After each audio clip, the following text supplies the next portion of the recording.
Hi, I'm Tom Kraeuter. And I'm Nick Coetzee. I'm Grant Norsworthy. This is Worship Think Tank.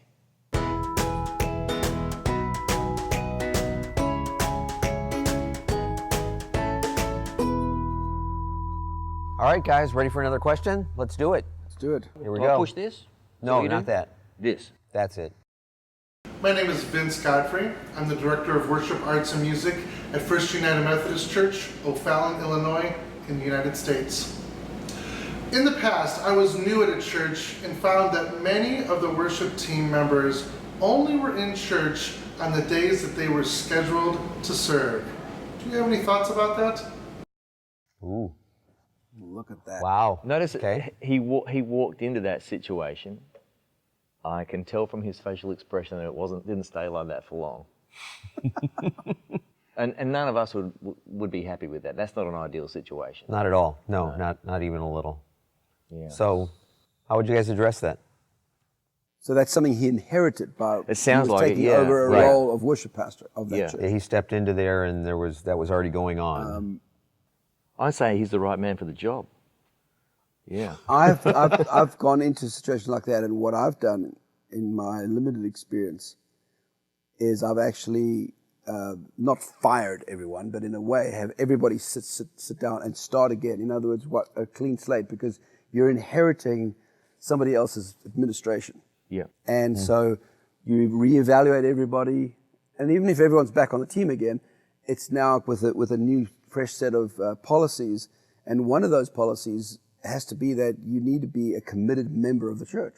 And if you're a committed member of the church, then you come and you serve in church, and you may not be serving on the worship team every week. When you have a weekend off, then you should still be there with your family, receiving and being a part of that fellowship. And so it's a mentality of, well, I'm going to go to church because I get to do something. And so then we start associating people with, we accept you, we like you because of what you do, not because of who you are as a person. And that's how people feel, that they may only be liked because of what they do. So it's a philosophy that has to be really brought in from the leadership down on the value of being part of being a member of a body, even if they're not doing anything, but just being there. They're still an integral part of the church. So it's a philosophy that has to really come from the senior pastor down through the worship team. Yeah, I've actually been that person who only showed up for the Have you? playing. Yeah. But it's probably a very different situation than in O'Fallon, because that was in Nashville and I was part of a church, but then I was being paid once a month to go and play bass for a church who were very big and had this particular standard they were shooting for, and they were totally cool with it. But I've got a feeling we're talking about a volunteer team here. Am I right? Yeah. So it's a volunteer team and I'm only showing up because I get to play. Yeah, and we'd have to realize that that's someone I think who hasn't tasted the higher joy of music, I think, which is I'm part of something way bigger than myself. I'm helping this group of people connect more deeply with God through music and connect with each other. If for that person it's like, well, I'll go to that thing because I get to play my instrument, I like to play, I get that, but there's actually a higher joy. So we've got to find a way of getting those people to taste that higher joy that's there, whether we're on the platform or in the congregation. This community of people singing with one voice together. So I think if you're a person who's just accepted a job position and you've inherited this particular problem or any other problem, I think we've got to get to know people on the team and then maybe move to what you're talking about, Nick, that all right, we've got to start from ground zero, but there's got to be some relationship there, I would say. I want to know, if you are only showing up to play, what's going on? Well, I'm a shift worker and blah, blah, blah, and they make me work every Sunday. We've got to make sure we know what the backstory is before we just start like cutting people out. But then establish that expectation, even an agreement that we are an invested part of this church body, whether we're playing or whether we're not, we're going to be in the meeting. Yeah, and I think for me, that's the bottom line, is that they're really a part of the congregation more than they're part of the worship ministry. That they're a part of a body of believers that really cares about one another. So that means you don't just show up when you're doing your musical gig. No, you're part of who we are and what we're all about. And that changes everything. I want to make sure that that's happening. And if that's happening, then it's an automatic mind change in how they respond, how they attend, if you will, for Sunday mornings, all of that kind of thing. I think it changes the whole rule. And there's another related situation from this too. I've been a part of a church, this is quite a few years ago now, back in Australia, but there was a really big pool of musicians, and people would attend if they weren't playing, but they'd sit themselves near the mixing console, you know, and assess and check it all out. And even sit next to someone else from their band and, yeah, I think that, you know, they're making little comments to each other and assessing what's going on. It's like, wow. Hey, you know, if you're on the platform and you had that opportunity to play or to sing, wonderful. But if you're not rostered on, be in the congregation and be a passionate worshiper with us. Sing these songs with us, please. Your role in the choir is also an imperative, you know, the choir being the congregation.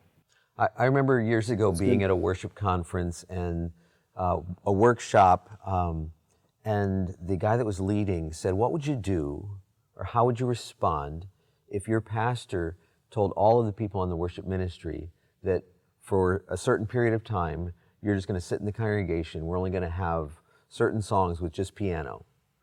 And he said, the reason I'm asking you that is because that's what happened at our church.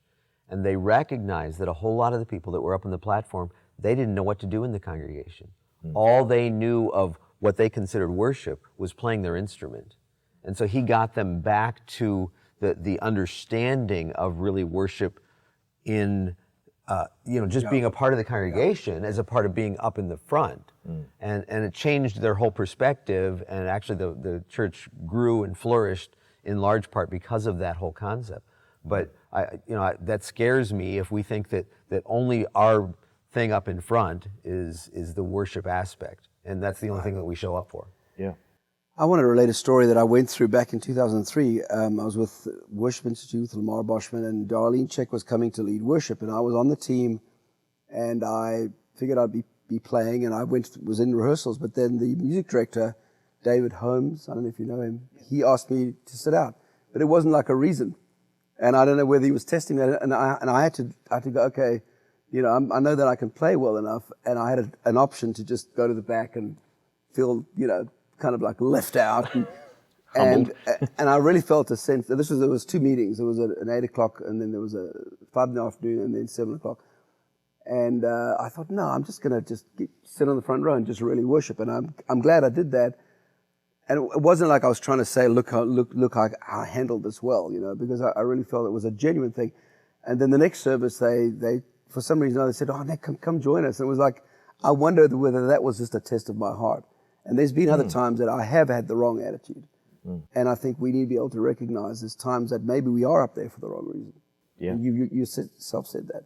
Yeah. That we actually sometimes are up there for absolutely the wrong reason. And we need to be able to judge our own I'm heart. always up there for at least partly the wrong reasons. No, just being honest here, it's I mean, not everyone feels like this, but I enjoy being in front of the people and enjoy being able to express my gift. It's fun, and it's just really important for me to be, coming before God and saying, God, I'm recognizing that my motives are not pure up here. I want people to like me. I want people to think I'm talented, but I do want this to be used in a way that's to your glory, in a way that's worshipful to you, that's honoring to you. And the biggest step towards that has come with this, recognizing that there is always some less than pure motivation. Otherwise, why does the sound check look very different to when there's a congregation in the room? If it's all really for God, then God's there at the sound check too, you know? That's a pretty radical idea. So in answer to the question then, what I think bottom line is that he really needs to address this situation with people not showing up, but exactly how to address it's really going to depend on the individuals and what the reason is why they're not showing up, all those kind of things. Yeah, and maybe it's a combination. Have a cookout with the whole team, first thing you do. Then say, by the way, for the next 3 weeks, we're just doing acoustic guitar and congregation. Sit out for a few weeks. It's good. And then we're going to establish this new team built from the ground up, and here's our expectations.